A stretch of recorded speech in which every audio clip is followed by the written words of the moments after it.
পহেলগামের পর এই ঘটনা, আমি জানি না এদের পারস্পরিক কোনো সম্পর্ক আছে কিনা।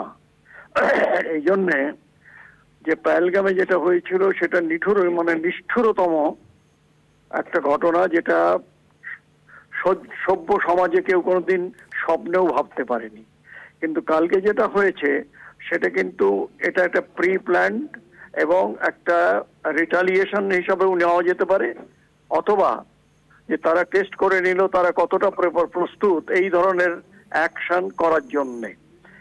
আজকে যদি আমরা দেখি যেভাবে মিডিয়ার মাধ্যমে কিংবা বিভিন্ন চ্যানেলের মাধ্যমে যেটা আমরা শুনতে পাচ্ছি, দেখতে পাচ্ছি, সেটা একটা ভয়ঙ্কর ঘটনা ঘটে গেছে। কারণ মানুষের দেহের বিভিন্ন অঙ্গ ছিটকে গেছে চারদিকে।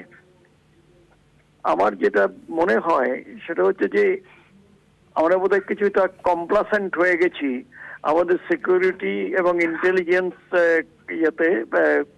ডাইরেকশনে।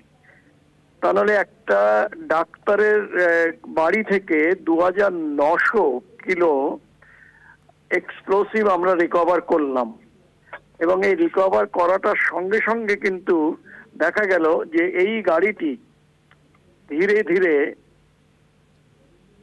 ওখান থেকে আসলো এবং আমাদের রেড ফোর্ট যে পার্কিংটা আছে সেই পার্কিং এ গাড়িটাকে দাঁড় করালো, এবং সেই পার্কিং এ সে 3 ঘন্টা পর্যন্ত 3 ঘন্টা পর্যন্ত চুপচাপ বসেছিল, which is really unusual for a common person.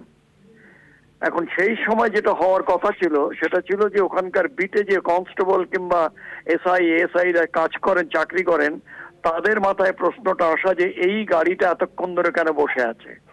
যে ভুলটা আমরা করেছিলাম পুলওয়ামার সময়ও, পুলওয়ামাতে ওই প্রায় 3300 যেই না কত ওই এক্সপ্লোসিভ আরডিএক্স রেখে দিয়ে পুরো ইয়েটাকে, আমাদের কনভয়টাকে বিকল করে দিল, এবং 40 জন আমাদের দেশভক্ত ছেলেরা তারা শহীদ হলো।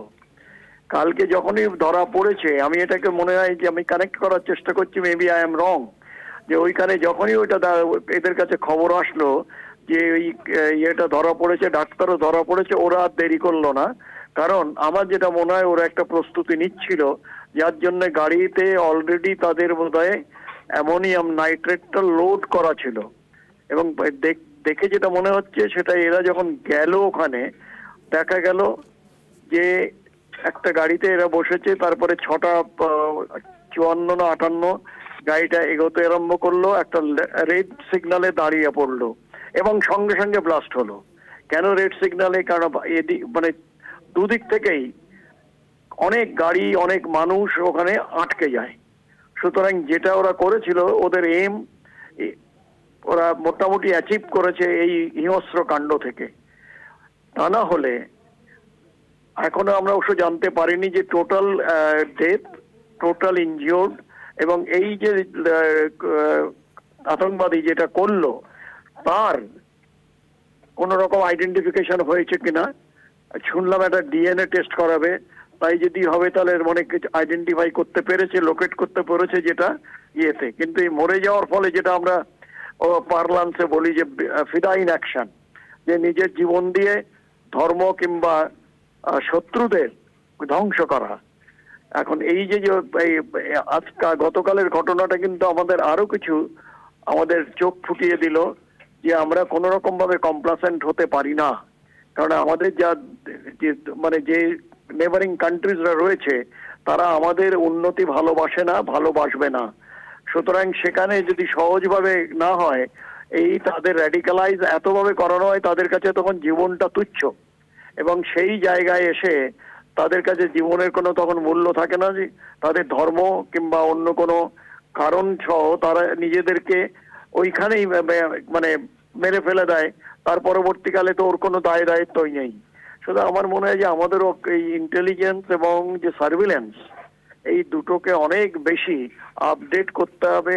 টেকনোলজি তাকে ওখানে যে জায়গাগুলো সত্যি ভালনারেবল, সেই সব জায়গায় টেকনোলজি আমাদের দরকার। যে আমরা খালি ওই সিসিডি মানে ক্যামেরা তার উপরেই নির্ভর করে রয়েছে, আরো কিছু আমরা করতে পারে কিনা to beef up the surveillance and the security. ধন্যবাদ আপনাকে। আমরা কথা বলছিলাম, আমাদের সঙ্গে ফোন লাইনে ছিলেন প্রাক্তন ডিআইজি বিএসএফ সমীর কুমার মিত্র।